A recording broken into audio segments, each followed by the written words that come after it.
ride. Want a lift? Hey! Okay, dude, let's see what that jalopy can do! What's a jalopy?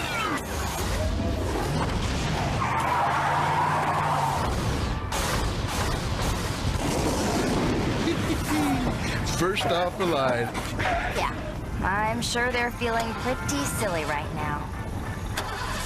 Hey guys, Zack here, and welcome back to Megas Month. So, today's episode that we're going to be reviewing is Battle Royale, which is the second episode of Season 1, and yeah, this episode is kind of interesting, and it actually introduces one of Megas XLR's more iconic villains, an alien named Magnanimous, and the reason I bring him up is because Magnanimous' story is actually kind of interesting. So, I haven't really talked about the casting all that much. I've talked about Goat. So I've talked about Goat and how he's voiced by the person of the same name. But you've also got a couple of others like David DeLuise actually voicing Coop, and then you have Steve Blum voicing Jamie, and a couple of others. You also got Frank Welker, who shows up a couple of times to voice some characters, and a couple of other iconic voices. But there's a large list. But there's a large list of people in the casting call for this show.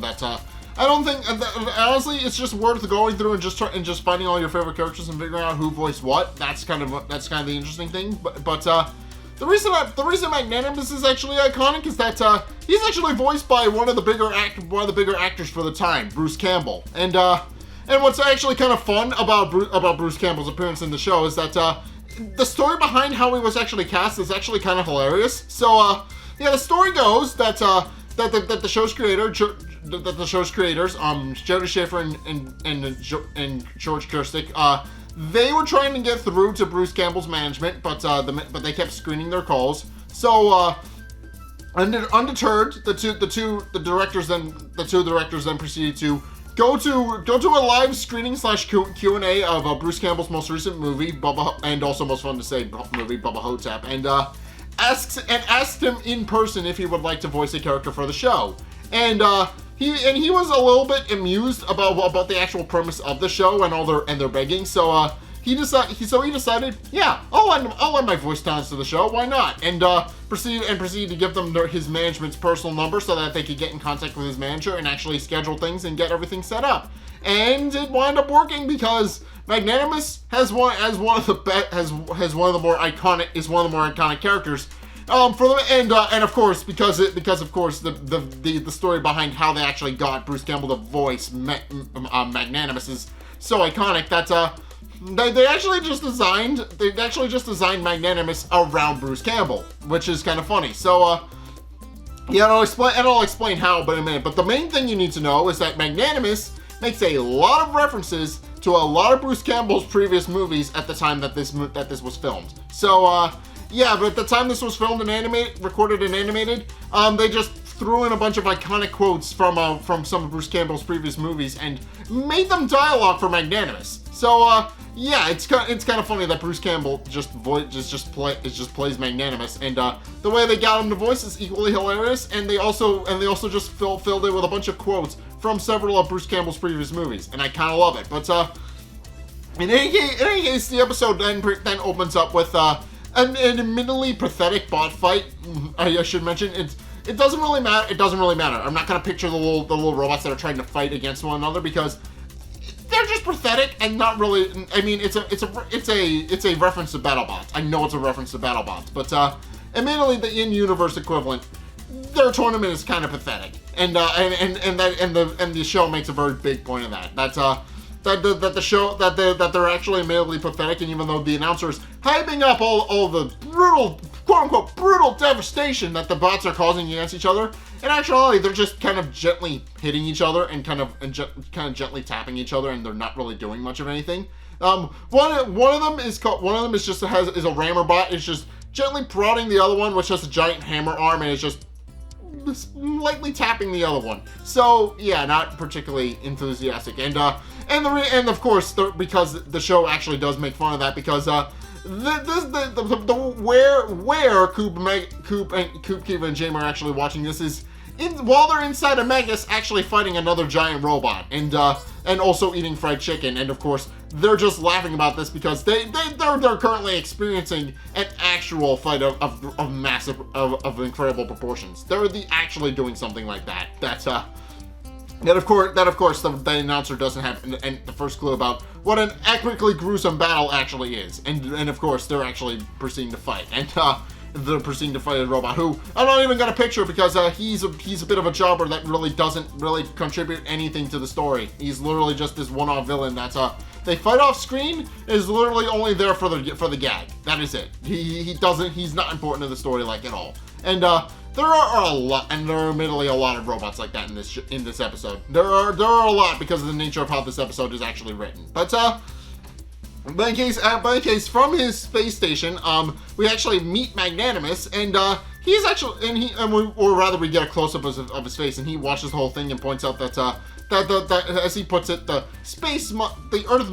Earth monkey will be useful to him, and of course, and sure enough, it then cuts to after the intro. It doesn't cut, which I should mention. The first episode didn't play the intro. The second one does, and the intro is kind of, and obviously the intro is kind of iconic. But yeah, obviously I haven't talked about the intro yet. But as I said, the titular, the name of the song that plays during the OP is Chick Stick Giant Robots, and I kind of made that my end screen song for the rest of Megas month. So you're welcome. It is a very iconic song. I do highly recommend. It is a very fun song. I do recommend going to check it out because it is a lot of fun. And also I should mention this as well, since I don't think I'm going to have another opportunity to talk about it. So obviously, Megas XLR had an interesting run with its soundtrack.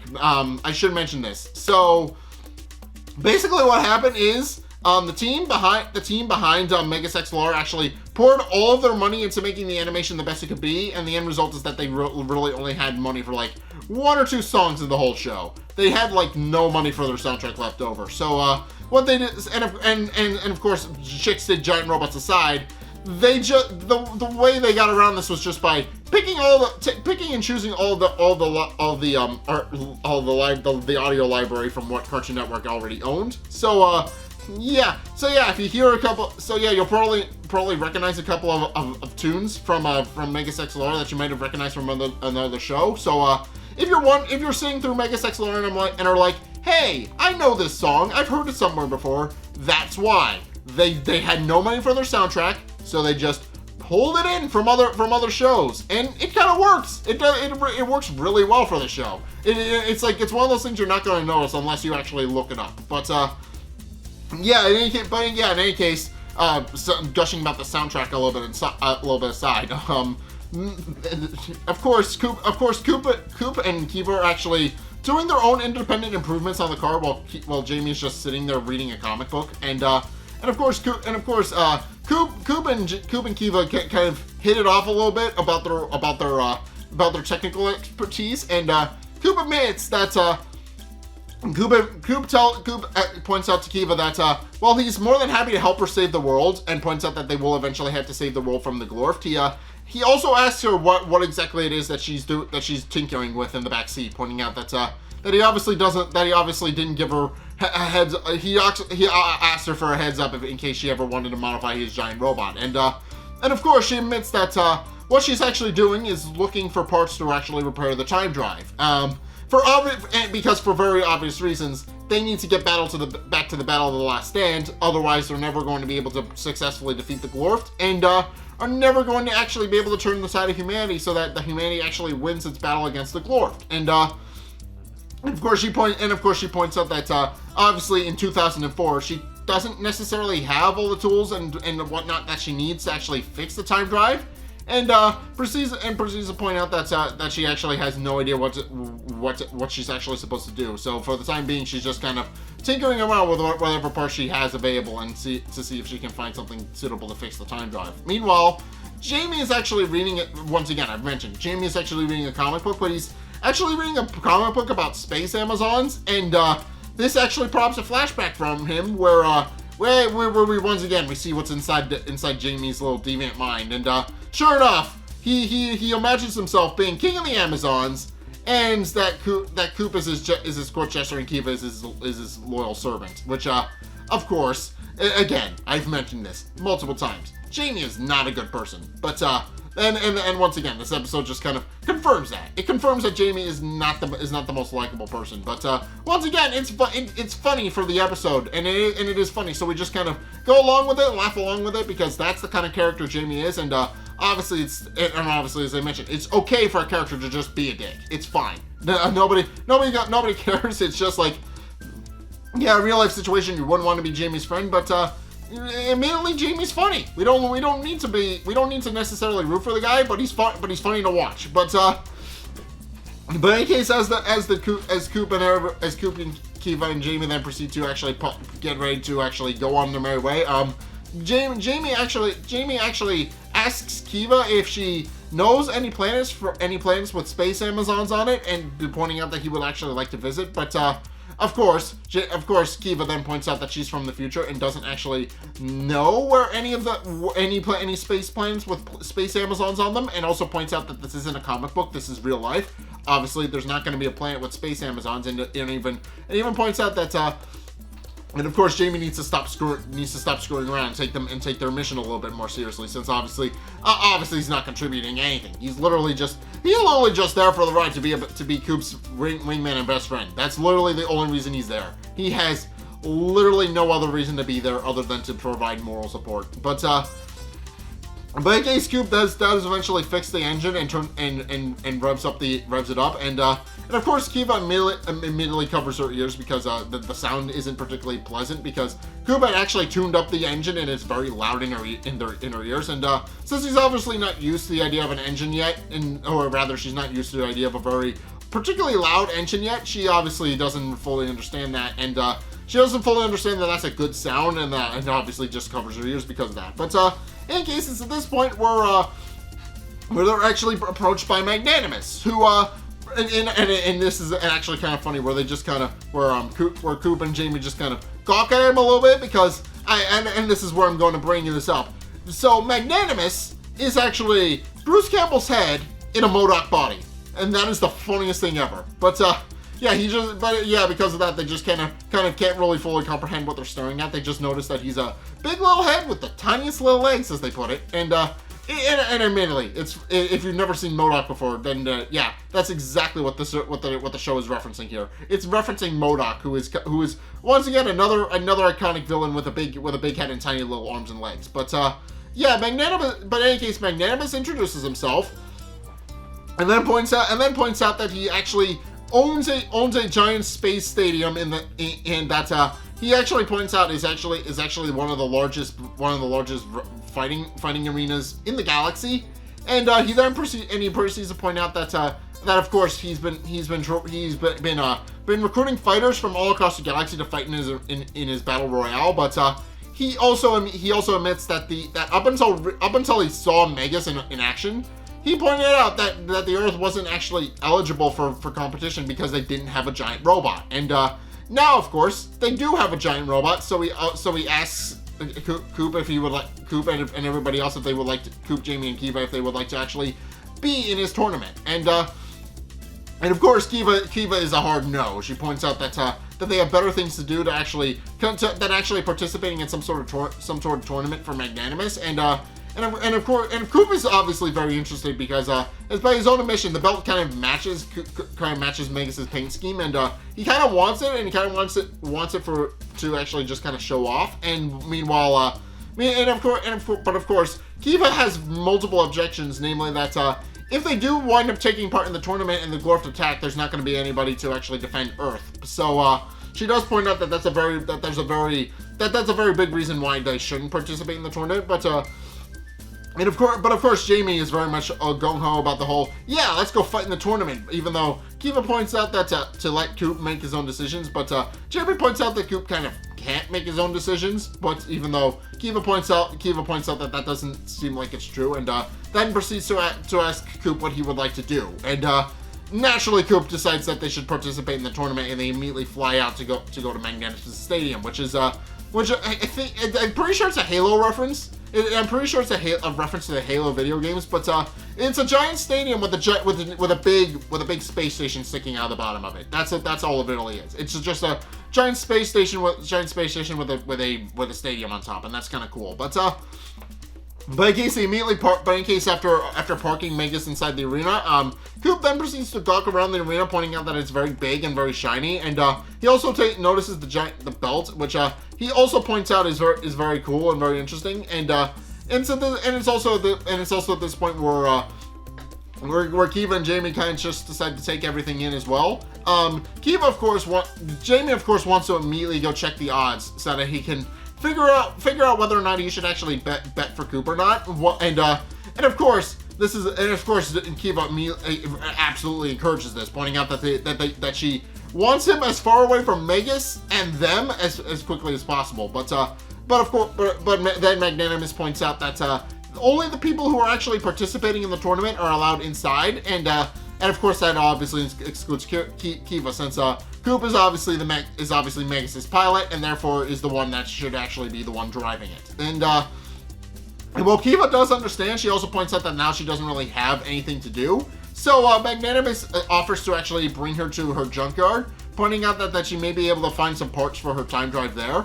And just kind of points out that he's more than willing to offer her any spare parts that she needs to actually fix her time drive, which Kiva openly accepts with open arms, and decides to actually follow Magnanimous's little drone to the junkyard, which she points out is more like a graveyard, since it's where all the fighters that have lost are actually stored. And all the mechs that didn't wind up making it through the tournament are ultimately kept there, and presumably that's just where they keep them for collateral things, because obviously the tournament is a very messy place where robots get destroyed all the time. So of course Magnanimous just has a huge pile of them that Kiva is more than able to loot through. Meanwhile, Jamie, he goes to check the odds on Megas and finds out that it's actually 45,000 to 1. So but of course, since Coop is his best friend, he immediately goes to bet on Coop, pointing out that he has a lot of faith in him, and of course he doesn't really have money. He has a couple of spare coins. He has like a dime, a nickel, and a couple of other things, but mostly it's just pocket lint and a couple of other things that wouldn't really be that nobody would actually find value in. But apparently, the alien running the kiosk does point out that everything except the money is valuable, so they decide to accept it and as a bet as tender, and decide to accept that as his bet for the winnings, which I do think is kind of funny. They don't accept the actual money that Jamie actually came in with, but they'll accept the random piles of junk that he brought in his pockets, and I do kind of find that funny. But in case it's at this point where Megas is actually entered into the tournament, and Magnanimous starts introducing both of the fighters, and obviously Magnanimous is a very because he's voiced by Bruce Campbell. Obviously Magnanimous has a very announcery voice. So of course he then proceeds to introduce the two of them, and then once he's done introducing them, and also pointing out that the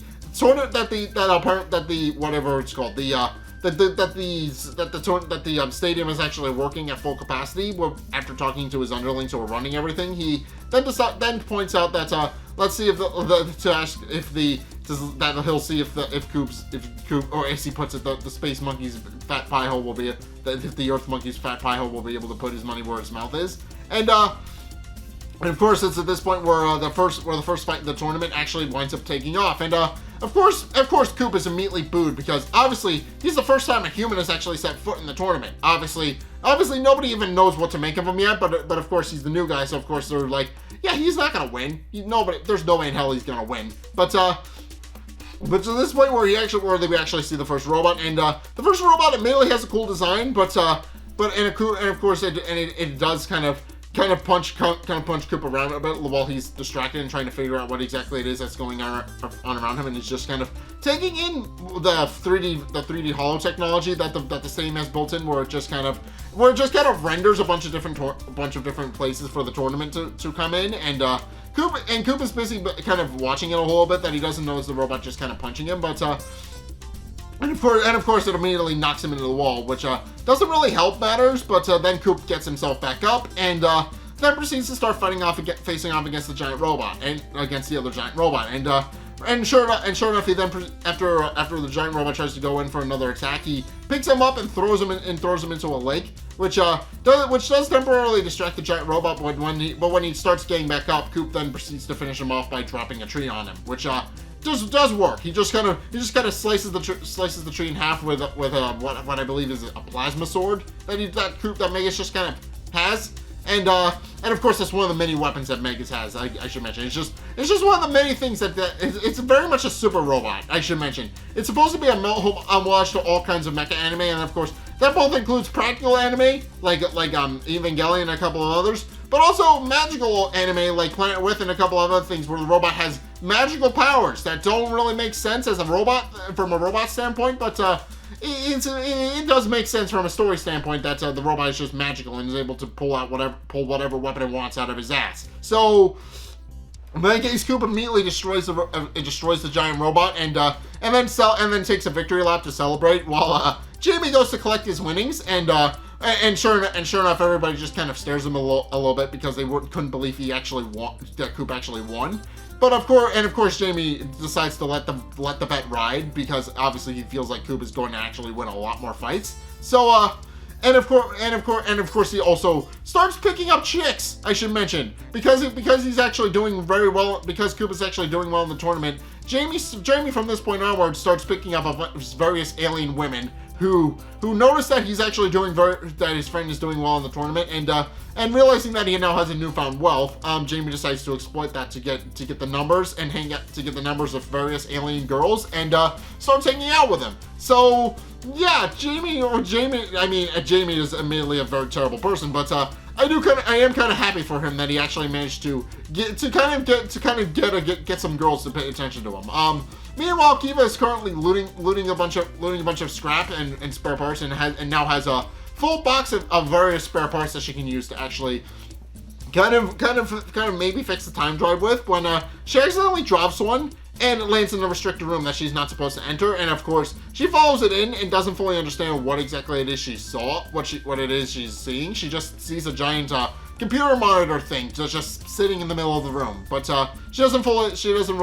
kind of just shrugs and picks up the part that she dropped. But then several of Magnanimous's guards come in and tell her that she's not supposed to be there, and of course Kiva then deflects and points out that the very obvious thing, that she's just there to pick up a part that she dropped. But of course the guards then proceed to point out that she's seen too much, as they put it, and try to corner her and fight her. But of course Kiva tries to talk her way out of it. But when she realizes that the thugs aren't actually interested in talking, she then proceeds to beat them up, while Coop simultaneously fights a giant robot, and the two fights just kind of sync up a little bit, and it's a really fun animation sequence. But yeah, Coop, and they also fight very similarly in their own respective fights. So yeah, it just kind of shows them, the two of them fighting. And again, the giant robot the robot that Coop fights isn't really important to the story. It's literally just there to be a jobber and go down while Coop is fighting it. It's not important, but it's not really important to the story. But it is something that Coop fights off screen. But in any case, Coop then proceeds to defeat the giant robots as Kiva then proceeds to take down all the guards, and Kiva immediately starts hacking into Magnanimous's system, realizing that he's clearly on something, and proceeds to immediately call up Coop, who is currently winning, but is also getting hungry, and also points out that Megas is actually needs repairs, and so this point where Kiva points out that Magnanimous is playing something, and warns him to point out that he needs to keep his eyes peeled, because obviously she doesn't really know what Magnanimous is planning yet, but she does point out whatever it is, it can't be good, and sure enough, Coop then takes what Kiva says to heart, and tells her to keep him posted. At which point Magnanimous shows up, and of course, Coop then proceeds to point out the obvious about how he's hungry and about how he needs to repair Magnanimous's stuff, or rather, he needs to repair Megas, and he needs to make sure that Megas is in fighting form to actually fight back. But it's at this point where Magnanimous actually reveals his plan, which is that he basically just wants Coop to throw the next fight, which of course Coop is very in denial about. Is very adamant about wanting to not do, pointing out that he's doing well in the tournament, and he doesn't really want to actually throw the fight on purpose, and of course, Magnanimous insists they do it, pointing out that he doesn't seem to fully understand what position he's in, and that whatever he says that Coop has to do, and then proceeds to fly back to his podium and goes back to actually hosting the tournament. And even though of course Coop is very adamant about the fact that he's not going to cheat, and is not going to just throw the fight so that the other robots can actually win. And of course, when the tournament starts, Coop immediately starts off normally, where he actually starts fighting back against the giant robot that's opposing him. And the giant robot immediately has a bit of a samurai design to it, which is kind of cool. But of course, Magnanimous, realizing that Coop isn't going to throw the fight of his own accord, then decides to actually start playing dirty. And sure enough, he then proceeds to produce a giant tentacle trap that just kind of wraps giant mechanical tentacles around Megas and keeps him pinned in place so that the robot can just get free hits in. And this one, and of course, Coop is very much points out that that's cheating, and tells Magnanimous to knock it off. But of course, Magnanimous is very much trying to keep Coop from winning because as he points out, that he's going to now make a big fortune off of the fact that Coop is now losing, since obviously people were specifically Jamie has bet on Coop and is making a lot of money off of him, and of course points out that Coop is actually going to make him a lot of money by losing the fight, and of course this actually winds up negatively affecting Jamie, who is of course the sole person who actually bet on Coop, and then tells Coop to snap out of it, pointing out that of course he's betting on he's getting action with alien girls and green screen girls at that, and tells Coop to quit screwing around, even though he doesn't really seem to understand that Coop is actually in danger, and but Kiva fully understands that Coop is in danger, and since she's currently in the control room for the entire station, she then proceeds to jack in and turns off the trap that's actually keeping Coop from actually fighting. And once Coop is free, she's able to beat the robot single-handedly, which causes Magnanimous to become increasingly upset because obviously he's now losing more money from the fact that Coop is winning. And of course, he quickly realizes that he needs to do something, Coop is going to very much bankrupt him. So he has to try and figure out a solution, and then he sees Jamie, who was walking away with his posse of alien girls, and decides that might actually be the way to get Coop to actually throw the fight. And sure enough, as Jamie is actually walking through the back roads of the tournament and actually walking through the back rooms and stuff, he actually spies Kiva in the control room and asks her what's going on.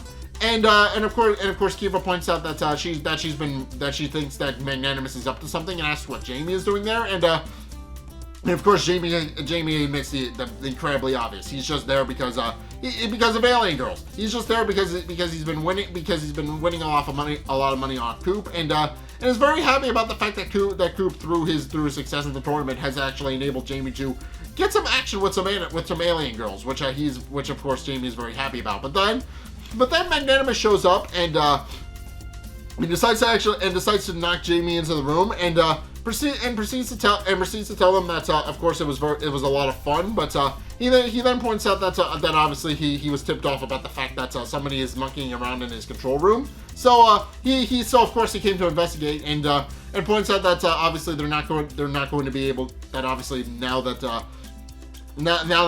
he knows that they're there, he's going to point out that they're going to help him make Coop throw the fight, and points out that they're absolutely going to do what he wants and help Coop do what he wants. But and of course Jamie points out that he's not going to let that happen, and tells Kiva that he's got her back. And of course, because it's Jamie, they immediately get captured immediately and are put in a giant suspended cage. And of course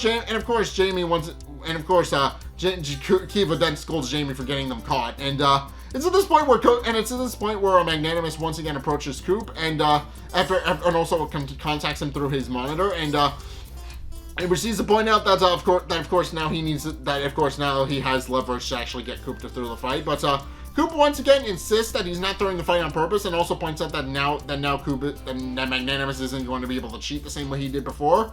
But of course Magnanimous points out that he planned for this, and then proceeds to reveal that he's actually captured Kiva and Jamie, and points out that if he doesn't throw the fight, he's going to throw them in a quantum singularity, which of course Coop Coop points out he was supposed to learn in high school at one point, but he wasn't paying attention because he was reading through Hot Rod magazines and instead of actually paying attention to class. But even then, he noticed that he is actually bad regardless. So, and of course, Magnanimous does confirm this. It's basically just a black hole. It's basically just a black hole with only portable and with a cooler name, as he puts it. But and of course, he then insists that if he doesn't do exactly what he says, he's going to drop Jamie and Kiva into the black hole, into basically the black hole, and just and kill them if Coop doesn't do what he wants. So of course, Coop has no choice to obey and is forced to actually throw the tournament. And even though Jamie insists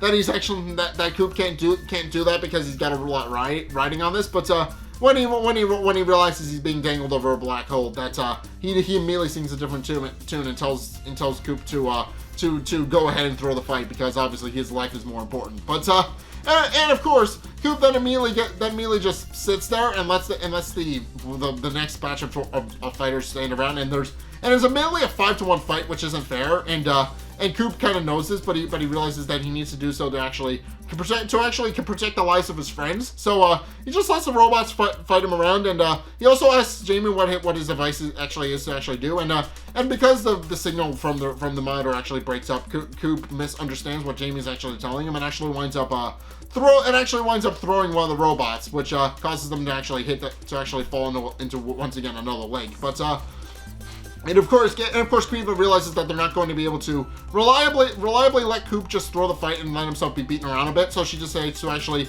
break them out of their cell, which winds up working. And of course, Jamie immediately walks out the first chance he gets, but he almost falls into the black hole. And it's only because Kiva's quick thinking that he doesn't fall out of the cage and into the black hole. And pointing out and realizing that the cage is actually dangling from a rope, she then asks Jamie to actually try and grab one of the tires surrounding the quantum singularity, which of course Jamie immediately tries to do, but he can't quite reach. And meanwhile, Coop is once again still trying to throw the fight, and realizing that him just actively participating through sheer luck is not really working. So of course, he realizes that the best thing to do to actually throw the fight is to actually just shut Megas all the way off. He just turns off the key and just takes it out of the keyhole, and tells the robots that he can't make it any easier for them. And of course, the robots immediately take advantage of this and actually wind up flinging him into a light fixture. And Coop winds up damaging it, but because he winds up getting thrown into a light fixture and winds up damaging it, the light fixture winds up falling on top of the robots, which causes him to win the tournament by once again. Coop doesn't really do strategy. He wins through sheer luck some of the time, and of course this is exactly what happens here. Even though he turned off his giant robot, and there was no way in hell he should have been able to win, he winds up winning anyway because the robots knocking him around accidentally defeated themselves. So and of course Magnanimous is pissed. Of course he's pissed off at the fact that Coop won again through sheer luck, and Coop even tells him that wasn't his fault. But Magnanimous isn't having any of it and decides to actually drop Kiva and Jamie into the quantum singularity, and this finally enables him to actually land and grab onto one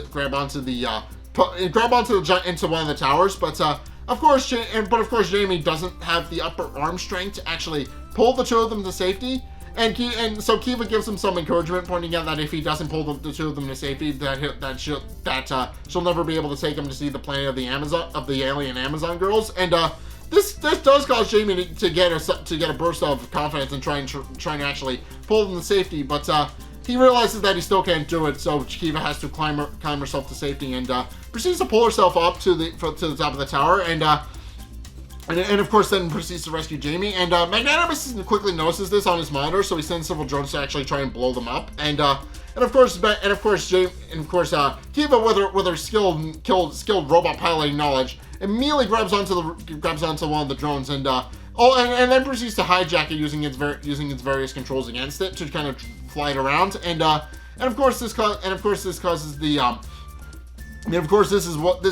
two of them to eventually crash land on top of Megas' hood. And Coop is very happy to see them, pointing out what took them so long. But Jamie then proceeds to just tell him about a big lie about how he tried to fight off obviously they tried to fight off Magnanimous, and eventually got caught. But Jamie spins the whole thing about how it was Kiva's fault and he was the one who let them out of the cage, even though that wasn't even remotely true. But of course, Jamie and Kiva then proceed to pile into Megas' head, and it's at this point where the two of them actually start, where Coop is now able to actually fight without having to worry about his friends, and is able to easily defeat the next group of opponents. And of course, Magnanimous is very pissed about this and decides to actually send in literally everyone else. He decides to send in as many tournament opponents as possible to actually finally take Megas down. And once again, this is a very iconic line of Bruce Campbell's, but yeah, he just sends in everybody. He just sends in as many people as he can, and this winds up and just try and overwhelm Coop with sheer numbers, and then also turns it into a steel cage match for good measure to keep Coop from escaping. And of course, Coop points out that this is exactly his jam, since obviously he's a big fan of pro wrestling. Obviously he's a big fan of pro wrestling, and the fact that it's a cage match makes him a lot happier.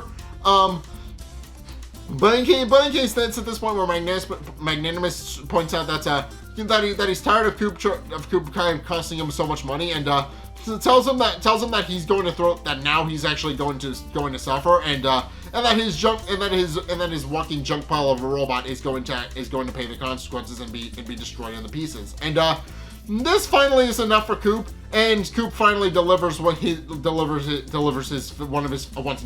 famous trash talks, where he then proceeds to insult Magnanimous, pointing out that calling him a baby head with small tiny little a big-headed freak, but for pointing out that he wouldn't let him eat. He wouldn't let him prepares for a giant robot, tricks him, captures his friends, dangles them over a giant black hole, and to add insult to injury, insults his giant robot, which is what Coop finally decides is the last straw. So and of course, Coop then proceeds to effortlessly destroy all the giant robots that were sent to actually destroy Megas. So of course, because of that, Magnanimous finally decides he's had enough, and then decides to actually confront Coop himself in his own giant robot, which is called the Sound Annihilator, or at least that's what I think he refers to it as. And sure enough, true to his form, it is a robot with a giant sonic weapon, which immediately disables all of Megas' controls, because as we find out from Kiva, Megas is not built to actually be able to handle sonics very well. So of course, this causes Megas to kind of short circuit a little bit, because it's now no longer able to actually fight. And Coop, quickly realizing that Magnanimous wants to fight with sound, then decides to unveil one of his new weapons that he installed, with Jamie immediately knowing what he's talking about, and of course Coop reveals that it is in time to unveil the jammer, and then pulls out a red key, which he then uses to actually unlock the jammer's controls, and then proceeds to disappear inside of Megas, with Kiva then questioning where exactly it is Coop's going, pointing out that she doesn't really know what the jammer is, and that mainly because she wasn't the one who installed it. But Jamie, in response, just pulls out 2 pairs of earplugs, puts one pair of them in, and then hands the other pair to Kiva and tells her to put them in. And of course, what we find out is that the jammer is actually a giant soundstage / speaker system that Coop just kind of sings in. And the reason it's a weapon is because not only are all of the speakers just kind of jacked up to really loud volumes to the point where they can actually cause deafness, but on top of that, it's being sung into by Coop, who as we find out, doesn't know how to hold a tune to save his life. And fortunately, he doesn't need to, because obviously that's the main purpose of the weapon. He sings very badly into it, and it just kind of causes mass destruction. And sure enough, the jammer just completely destroys the entire tournament arena, and all of the aliens that were watching the show then proceed to leave en masse, because the arena is currently collapsing around them. So and of course, Kiva then points out the very obvious once Coop gets back, pointing out that they need to destroy that they need to get out of there before the arena collapses. But Coop points out that they have one last thing to take care of, and with that, with that, then proceeds to attack Magnanimous while he's kind of recovering from the jammer, and knocks him out of his giant robot with the plasma sword from earlier. And of course, Magnanimous remarks that it hurts, but then he points out that wait, no, it didn't. But then he falls into his black hole, and then the arena explodes with Coop, Jamie, and Kiva just barely escaping and Megas. And of course, Coop then loudly shouts that that's probably the last I'll ever see of Magnanimous. Kiva